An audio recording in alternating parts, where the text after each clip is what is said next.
गोपिका जीवनस्मरणं गोविन्दा गोविन्दा। सद्गुरु विठ्ठलदास महाराज की जय। சாட்சாத் பகவான் ஸ்வரூபமாக இருக்கக்கூடிய அந்த பிருச்சு மகாராஜா அவதாரம் பண்ணி இப்படி பட்டாபிஷிக்தராக இருக்கிற அந்த பிருச்சு மகாராஜா அவரை பார்த்து ஸ்துதி பண்ணுறவர்கள்லாம் ஸ்துதி பண்ணும்போது, அப்பா இப்படி அடிக்கடி ஸ்துதி பண்ணணுன்ற அவசியம் இல்லை, அதுவே ஒருத்தனை கீழே கொண்டு போயிடும், அதனால் போதும் உங்கள் ஸ்தோத்திரத்தை நிறுத்துங்கோ, உண்மையாக சாதித்ததுக்கப்புறம் ஸ்துதி பண்ணுங்கோன்னு அவர்களுக்கு புத்திமதி சொன்னது போல் சொன்ன உடனே அந்த ஸ்துதி பாடுறவர்களுக்கெல்லாம் பரம சந்தோஷமாக. ஏன்னா அவர்களெல்லாம் பார்த்து நீ ஸ்துதி பண்ணலையேன்னு தினமும் திட்டவன் தான் ஏற்கனவே உள்ள ராஜாலாம். இன்றைக்கே என்னை புகழவே இல்லை, இன்றைக்கி ஏன் புகழவே இல்லைன்னு இப்படி திட்டக்கூடிய ராஜாக்கு நடுப்பில் இப்படி ஒருத்தன் தர்மாத்மாவாக பிறந்து தேவையே இல்லாமல் ஸ்துதி பாடாதான்னு சொல்லக்கூடிய இப்படி ஒரு நல்ல ராஜாவை பார்த்து இவரை ஸ்துதி பண்ணலன்னா தான் தப்பு, இவரை எவ்வளோ வேணாலும் ஸ்துதி பண்ணலாம் அப்படின்னு சொல்லிட்டு சந்தோஷப்பட்டு மேலே பேச ஆரம்பிக்கிறார்களாம். அந்த பகவான் என்னென்ன பண்ண போகிறார் அப்படின்றது அந்த ரிஷிகள் மூலியமாக இந்த ஸ்துதி பாடவர்களுக்கு அங்கே இருக்கிற அந்த ரிஷிகள் எல்லோருக்கும் இது பகவான் என்ன பண்ண போகிறார்ன்றது தெரியறது. அப்படி பகவானுடைய குணங்கணங்கள் அவர் பண்ணி என்னென்னலாம் பண்ண போகிறார் இந்த அவதாரத்தை அப்படின்றது இந்த அவதாரத்தில் முழுக்க நடக்க போகிறத அதை வச்சுட்டே இவர்கள் ஒரு ஸ்தோத்திரம் மாதிரி பகவத் குணவர்ணனமும் வருது, பகவான் என்னென்ன பண்ணினாரோ அதுவும் சேர்ந்து வருது. அதனால் அதை மேலே இந்த அத்தியாயத்தை அந்த ராமச்சந்திர பிரபுவனுடைய குணத்தை எப்படி அயோத்தியா காண்டத்தில் வர்ணித்தாரோ அந்த மாதிரி இந்த அத்தியாயம் முழுக்க இந்த பிருச்சுவனுடைய கல்யாண குணங்களை வர்ணிப்பதே இந்த அத்தியாயமாக இருக்குது. இப்படி அவரை ஸ்துதி பண்ணிவிட்டு இத்தனை நாளாக நாங்கள் பண்ணின இந்த கெட்டவர்களை ஸ்தோத்திரம் பண்ணிட்டு இருந்த அந்த ஸ்துதி பாடின இந்த வாய்க்கு பிராயச்சித்தம் இப்போ மேலே உங்களை சொல்லக்கூடிய இந்த ஸ்துதிதான்னு சொல்லிட்டு மேலே ஆரம்பிக்கிறார். நீங்கள் எப்பேற்பட்ட குணவான்னா பொறுமையாக இருக்கிறதுல பூமி மாதிரி இருப்பேன், எவ்வளோ நம்ம இடைஞ்ச பண்ணாலும் எவ்வளோ அபச்சாரம் பண்ணாலும் பூமியானவளை கோபிச்சிக்கவே மாட்டாளோன்னும்.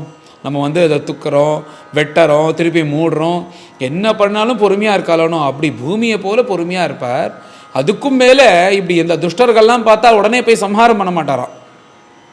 அந்த வேணன் என்ன பண்ணா, துஷ்டர்களாக நல்லவர்களா யாரை பார்த்தாலும் கொலை பண்ணணுன்றது தான் அவனுடைய இது. அப்படி இருந்தால் இவர் எப்படின்னா அந்த வைன்யன்னு இவருக்கு பேர், வேணனுடைய புத்திரன் மாதிரி தானே, சரீர சம்பந்தப்பட்டு பிறக்கலைன்னாலும் அந்த சரீரத்திலேருந்து வந்தவர் தான், அதனால் இவருக்கு வைன்யன்னு பேர். அவன் புத்திரனாக இருந்தும் கூட நீங்கள் எப்படி இருக்கேன்னா துஷ்டனாக இருக்கிறவனை கூட ஒரு வாய்ப்பு கொடுத்து பார்ப்பாராம், போயிட்டு திருந்துவானா அப்படின்னு.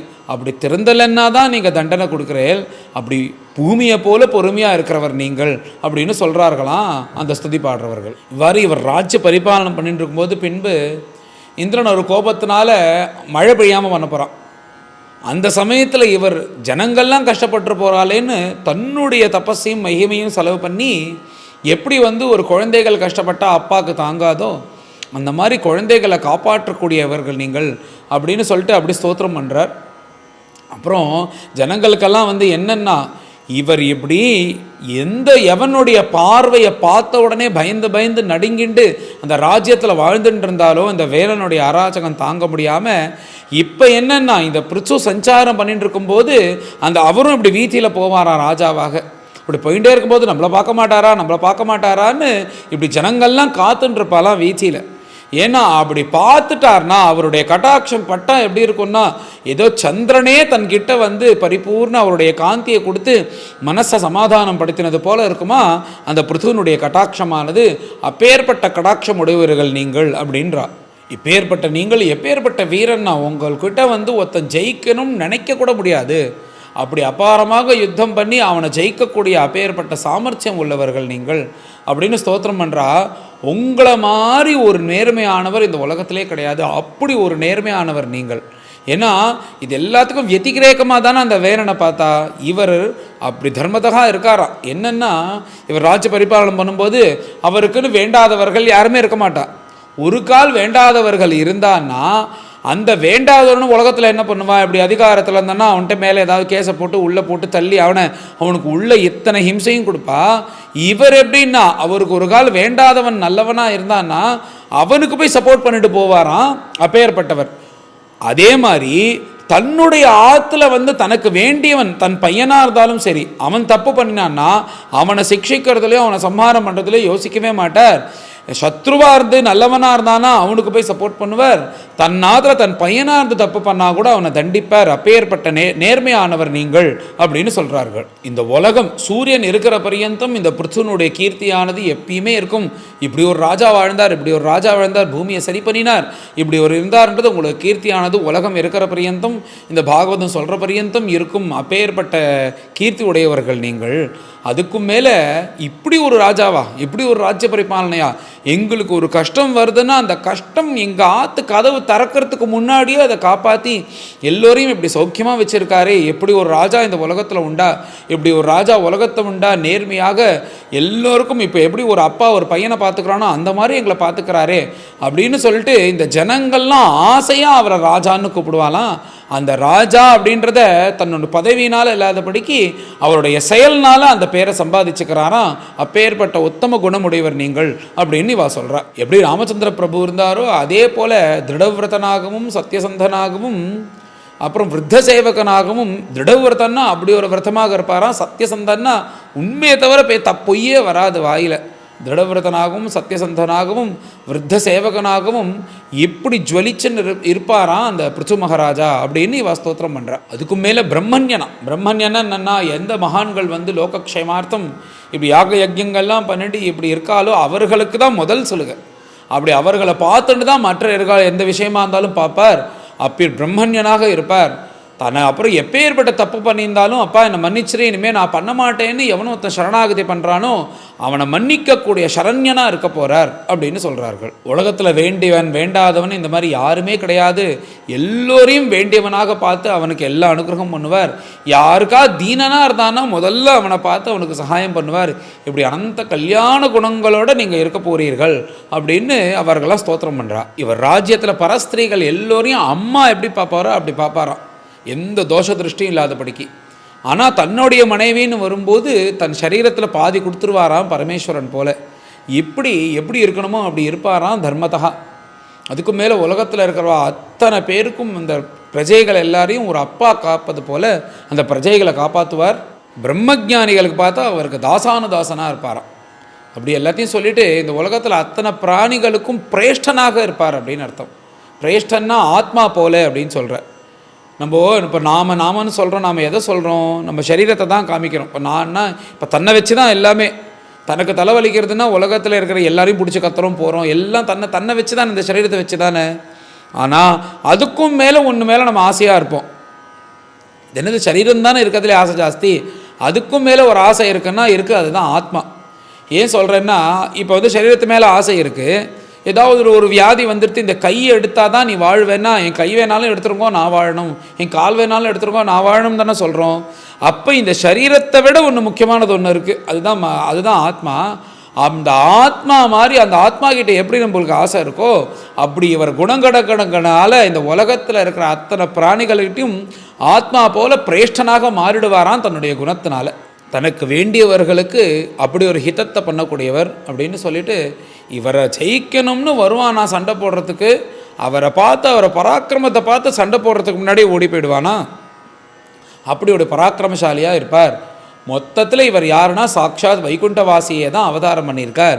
இவர் என்ன பண்ண போகிறாருன்னா, உலகம் முழுக்க இந்த தேரை வச்சு இந்த பூலோகத்தை முழுக்க சஞ்சாரம் பண்ணி எங்கெங்கெல்லாம் அதர்மங்கள் நடந்ததோ மேலே நிறையா விஷயத்தை பண்ண போகிறார். அவள் எல்லாத்தையும் சரி பண்ணி இந்த பூமிக்கே இவர்னால தான் பிருத்திவின்ற பேரே வருது. இந்த பிருச்சுனால தான் இந்த பூமிக்கு பிருத்திவின்ற பேர். அப்படி இந்த பூமியை மாற்ற போகிறார் அப்படின்னு ஸ்துதிக்கிறார்கள். இப்படி ஒரு ராஜ்ய பரிபாலனை பண்ணிட்டு இருக்கும்போது மற்ற ராஜாக்கள்லாம் இவர் நிதர்சனமாக வச்சுட்டு பரிபாலனை பண்ண போகிறா. அந்த ராஜஸ்திரீகள்லாம் என்னென்னா, இவர் சாட்சாத் மகாவிஷ்ணு தான் போல இருக்குது, இப்படி ஒரு ராஜ்ய பரிபாலனம் பண்ணுறாரே அப்படின்னு சொல்லிட்டு எல்லாரும் ஆச்சரியப்பட்டு இவரை பாட்டு ஸ்தோத்திரம் பண்ண போகிறா. அப்புறம் ஒரு சமயத்தில் இந்த பூமியே பசுமாடாக மாற்றி அந்த பூமியை கறந்து லோகத்துக்கு க்ஷேமத்தை கொடுக்க போகிறார், பூமியை சரி பண்ண போகிறார் அப்படின்னு நடக்க போகிறதெல்லாம் இந்த ஸ்துதி பாடுறவர்கள் ரிஷிகள் மூலியமாக தெரிஞ்சுட்டு அந்த பிருச்சுவ ஸ்தோத்திரம் பண்ணுறார்கள். இப்படி இவர் பகவான் ஆராதனம் பண்ணுறதுக்கு யஜ்ய புருஷனாக ஆராதனம் பண்ணுறார். 100 அஸ்வமேத யாகம் பண்ண போகிறாராம் பகவத் ஆராதனத்துக்கு. அந்த 100வது அஸ்வமேதத்தில் இந்திரனே அசூயை தாங்க முடியாமல் குதிரையை திருடின்னு போப்பாராம். இப்படிலாம் இதை சொல்லி இப்பேற்பட்டவர் ராஜ்யத்தில் இருக்கும்போது சாக்ஷாத் சனகரே வந்து இவருக்கு ஞான தத்துவத்தை உபதேசம் பண்ணி இவர் வந்து கடைசியாக பகவானுடைய தபஸ் பண்ணி திருவடியை அடைய போகிறார். இப்பேற்பட்ட பிருச்சுவான இவருடைய சரித்திரத்தை உலகம் முழுக்க பிரசித்தியாக பேசி எல்லோரும் க்ஷேமத்தை அடைய போகிறா அப்படின்றது இந்த பிருத்து என்னென்ன பண்ண போகிறான்றத ரிஷிகள் மூலியமாக தெரிஞ்சுட்டு இந்த ஸ்துதி பாடுறவர்கள் அப்படியே ஸ்துதிக்கிறார்களா இந்த பிருத்துவோடைய கல்யாண குணங்களை. இப்படி ராமச்சந்திர பிரபுவனுடைய கல்யாண குணத்தை அந்த அயோத்தியா காண்டம் ஆரம்பத்தில் வால்மீகி வர்ணித்தாரோ அப்படி இந்த அத்தியாயம் முழுக்க இந்த பிருத்துவனுடைய கல்யாண குணங்கள் எப்படி ஒரு ராஜாவானவர் இருக்கணும், ஜனங்களை எப்படி காத்துக்கணுன்றதை காண்பிப்பது போல இந்த பிருச்சுவானவர் வாழ்ந்தார். இவருடைய கல்யாண குணங்களை ஸ்தோத்திரம் பண்ணி அவருடைய சரித்திரத்தில் என்னென்னலாம் நடக்க போகிறது அப்படின்றத ஒரு சுருக்கமாக சொல்லி இவர்கள் ஸ்தோத்திரத்தை பூர்த்தி பண்ணுறார்கள். அதோடு இந்த அத்தியாயமானது பூர்த்தி ஆகுது. மேலே அடுத்தவர் அத்தியாயத்திலலாம் இவர் சொன்னக்கூடிய இந்த விஷயம் கதைகள்லாம் நிறையா வருது. பிடிச்சோ என்ன பண்ணினார், பூமியை எப்படி வச்சு என்ன பண்ணினார், பூமியை எப்படி சரி பண்ணினார், இந்த கதைகள்லாம் வரக்கூடிய அத்தியாயத்தில் பார்ப்போம். மேலே எல்லோரும் கொண்டு வந்து இந்த அத்தியாயத்தை பாராயணம் பண்ணுவோம். அத்த ஷோடசோத்யாயः मैत्रेयो उवाच इति ब्रुवाणं नृपतिं गायका मुनिचोदिताः तुष्टुवुः तुष्टमनसः तद्वाक् अमृतसेवया नालं वयं ते महिमानुवर्णने यो देववर्यो अवततारमायया वेनाङ्गजातस्य च पौरुषानि ते वाचस्पतीनाम् अपि बभ्रमूर्धियः अथापि उदारश्रवसः पृथोर्हरेः कलावतारस्य कथामृतादृताः यथोपदेशं मुनिभिः प्रचोदिताः श्लाघ्यानि कर्माणि वयं वितन्महि एष धर्मभृतां श्रेष्ठः लोकं धर्मे अनुवर्तयन् गोप्ता च धर्मसेतूनां शास्ता तत्परिपन्थिनाम् एष वै लोकपालानां बिभर्त्येकस्तनौ तनूः काले काले यथा भागं लोकयोः उभयोर्हितं वसुकाल उपादत्ते काले चायं विमुञ्चति समः सर्वेषु भूतेषु प्रतपन् सूर्यवद्विभुः तितिक्षति अक्रमं वैन्यः उपर्याक्रमतामपि भूतानां करुणः शश्वत् आर्तानां क्षितिवृत्तिमान् देवे अवर्षत् असौ देवः नरदेववपुर्हरिः कृच्छ्रप्राणाः प्रजाह्येषः रक्षिष्यति अंजसेन्द्रवत् आप्याययति असौ लोकं वदनामृतमूर्तिना सानुरागावलोकेन विशदस्मितचारुणा अव्यक्तवर्त्मैष निगूढकार्यः गम्भीरवेधा उपगुप्तवित्तः अनन्तमाहात्म्य गुणैकधामा पृथुः प्रचेता इव संवृतात्मा दुरासदो दुर्विषः आसन्नोऽपि विदूरवत् नैवाभिभवितुं शक्यः वेनारण्युत्थितोऽसौ स्थितो नलः अन्तर्बहिश्च भूतानां पश्यन् कर्माणि चारणैः उदासीन इवाध्यक्षः वायुरात्मेव देहिनां नादण्ड्यं दण्ड्यत्येषः सुतम् आत्मद्विषामपि दण्डयति आत्मजमपि दण्ड्यं धर्मपथे स्थितः अस्याप्रतिहतं चक्रं पृथोरामानसाचलात् वर्तते भगवानर्कः यावत्तपति गोगणैः रञ्जयिष्यति यल्लोकमयमात्मविचेष्टितैः अचामुमाहु राजानं मनोरञ्जनकैः